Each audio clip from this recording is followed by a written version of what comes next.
ಎಲ್ಲ ಪಕ್ಷದ ಮುಖಂಡಗಳು ಕೂಡ ತಾವೆಲ್ಲ ಇದ್ದೀರಿ. ಮರ್ತಿಮೇಗೌಡರು ಆದಿಯಾಗಿ ಎಲ್ಲ ಇದ್ದಾರೆ. ಇದೊಂದು ಐತಿಹಾಸಿಕವಾದಂತ ನಾಮಪತ್ರ. ಇದು ಮಂಡ್ಯ ಮಹಾಜನತೆಯ ಸ್ವಾಭಿಮಾನದ ಒಂದು ನಾಮಪತ್ರ. ಮಂಡ್ಯ ಇತಿಹಾಸ ಸುಮ್ಮನೆ ಇರಲಿ. ಮಂಡ್ಯ ಇತಿಹಾಸ ತಾವು ನೋಡಿದ್ದೀರಿ. ಶಿವನಂಜಪ್ಪನವ್ರು ಇರ್ಬೋದು, ಮಾದೇಗೌಡರು ಇರ್ಬೋದು, ಎಸ್.ಎಂ. ಕೃಷ್ಣವ್ರು ಇರ್ಬೋದು, ಅಂಬರೀಶ್ ಅವ್ರು ಇರ್ಬೋದು, ಎಲ್ಲರೂ ಕೂಡ ಶಂಕರೇಗೌಡರು ಎಲ್ಲರೂ ಕೂಡ ಸ್ಪರ್ಧೆ ಮಾಡಿದಾಗ ನಮ್ಮ ಸ್ಥಳೀಯರಿಗೆ ಆಯ್ಕೆಯನ್ನು ಮಾಡಿ ಮಂಡ್ಯದ ಗೌಡ್ಗೆ, ಮಂಡ್ಯದ ಸ್ವಾಭಿಮಾನ ಯಾರ ಕೈಗೂ ಮನೆಯ ಆಡಳಿತವನ್ನ ಬೇರೆಗೆ ಕೊಟ್ಟದ್ದು ಇತಿಹಾಸ ಇಲ್ಲ. ಇವತ್ತು ಕೂಡ ನಾನು ನಮ್ಗೆ ಹೇಳ್ತಾ ಇದ್ದೀನಿ ಅಷ್ಟೇ.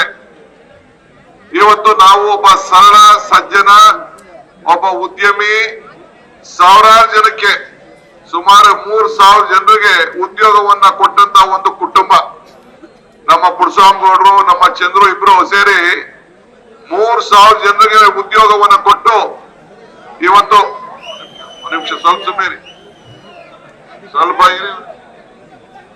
ಜಿ.ಸಿ. ಚಂದ್ರಶೇಖರ್ ಅವರು ಕೂಡ ಬಂದಿದ್ದಾರೆ, ನಮ್ಮ MP ಅವರು. 3,000 ಜನಕ್ಕೆ ಉದ್ಯೋಗವನ್ನ ಕೊಟ್ಟಿದ್ದಾರೆ. ಅಂದ್ರೆ ಅವರು ಮಂಡ್ಯಕ್ಕೆ ಸೇವೆ ಮಾಡಬೇಕು ಅಂತೇಳಿ ಇವತ್ತು ಕಾಂಗ್ರೆಸ್ ಪಕ್ಷ ಒಗ್ಗಟ್ಟಿನಿಂದ ಅವ್ರಿಗೆ ಅಭ್ಯರ್ಥಿಯನ್ನಾಗಿ ನಾವು ಮಾಡಿದ್ದೇವೆ. ನಾನು ಹೋದ ಎಲೆಕ್ಷನ್ ಅಲ್ಲಿ ನಾನೇ ಬಂದು ನಿಂತ್ಕೊಂಡು ನಿಖಿಲ್ ಕುಮಾರಸ್ವಾಮಿಗೆ ಸಹಾಯ ಮಾಡಬೇಕು ಅಂತೇಳಿ